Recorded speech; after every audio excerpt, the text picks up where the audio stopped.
What's up everyone, and welcome to the 5th video on this networking series. In this series, I've shared how to message people via LinkedIn as well as what to say via email, not to mention what to say in your social circle as well as in an academic or professional setting. I'll be sure to put a link to the other 4 videos on this series in my bio below. In today's video, I'll be explaining how to network with different people depending on whether they are currently working at that company or not. Be sure to like, comment, and subscribe to help out the channel, and let's get into it. As I've mentioned, what feels like a million times on this channel is that networking is important. I can't stress the importance of meeting new people, whether they're people within your current profession or a mutual connection who can provide an introduction to someone else. The more time you spend networking and making these connections, the more you learn about that profession as well as yourself. By talking with others, you learn whether that's what you're actually wanting to do by talking about their previous projects. And also, you'll have the opportunity to improve your communication skills through these conversations. It's a great way to reflect upon the journey that lies ahead and put yourself in their shoes. So one idea that I wanted to share with you guys today is how the person you network with impacts your prospects, especially for when you're interested in a certain profession. You might reach out to someone via LinkedIn or email after stalking their profile at 2 a.m.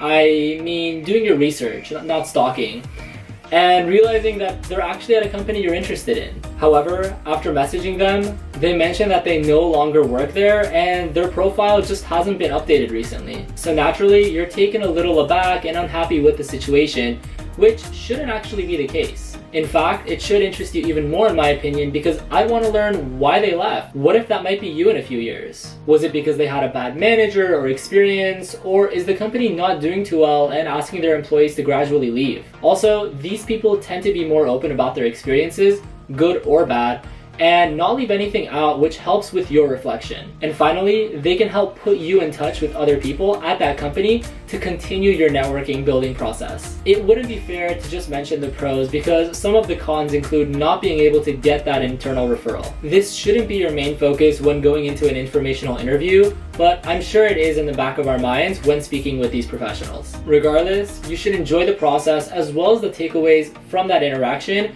because it will have some value moving forward. What I've done in these instances is ask my more pressing questions, like what are some drawbacks in that company that you've seen, or tell me about the management culture. If you're interested in learning more about what to talk about during your informational interviews and the types of questions you should ask, be sure to leave a comment down below for me to make another video on that. In addition to asking these questions, I like to sometimes ask if they're open to just looking over my resume for feedback. I know that having them send a referral might be out of the question, but they still have experience within that profession and can shed light regarding the recruitment process. After all, their resume worked when it came to getting hired. These people serve as a great way to polish off your resume and provide the finishing touches to make sure you stand out. I'll be sure to link my first video on this channel where I share advice on how to write the best resume possible. Keep in mind, however, when asking for a resume review, you want your resume to be near perfect to begin with. They are there to provide their overall thoughts and suggestions. So having glaring grammatical or spacing issues isn't for them to deal with and will have you come off sometimes as lazy or careless. That would take away from the entire purpose and value of that informational interview and even prevent them from sharing anyone else's contact information with you. Now, not everyone you'll network with won't work at that company anymore and can help you more if you play your cards right. If your contact enjoyed your conversation, they might ask for you to forward your resume to help you out. Again, this should happen naturally and should not be forced on your end for 2 reasons. You want them to be willing and wanting to help you out, and also because it puts a bad taste in their mouth for just wanting to use them at the end of the day. Otherwise, what was the purpose of that entire conversation?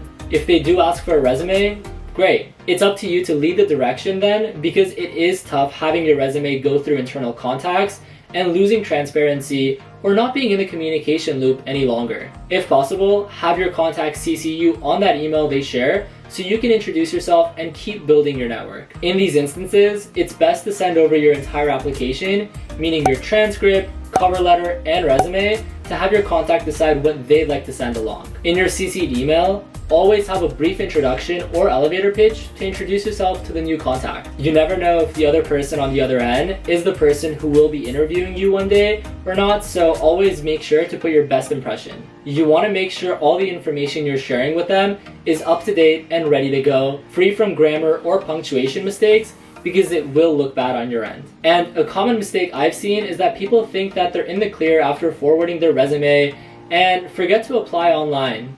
That's actually a big mistake, because you still need to apply online so that the recruitment team has a file on record to move forward with. I remember having several referrals for one company and having an expedited interview process in comparison to my colleagues who submitted their applications earlier on. I was able to get into my second round of interviews before they even heard back if they got a first round. So referrals can really help your chances by getting your foot in the door. After being put in touch with that future contact or getting that first round interview, be sure to thank your initial point of contact for helping you out with this process to begin with. Having them go out of their way to help you out is big and crucial to your success. Depending on their schedule or willingness, they may even set up a time to help you with the interview process, like doing behavioral or case prep questions with you. I've made several videos going into the behavioral as well as case interview for management consulting, which I'll link below in case, no pun intended there, you're interested. So as a recap, leveraging your contact appropriately plays an important factor in your recruitment process. If they aren't working at that company anymore,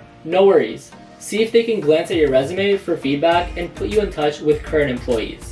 If they are still working there, great. Learn more about that profession and see if they are open to sending in a referral. Regardless of the outcome, always be thankful and respectful because they are going out of their way to help you out. With that being said, I hope you found the 5th video in this series to be helpful, and be sure to let me know if you have any questions in the comment section below. Be sure to check out my website, ryanrafi.com, to learn more about networking or to schedule a one-on-one appointment. Thanks, and remember, you've got to network to get work.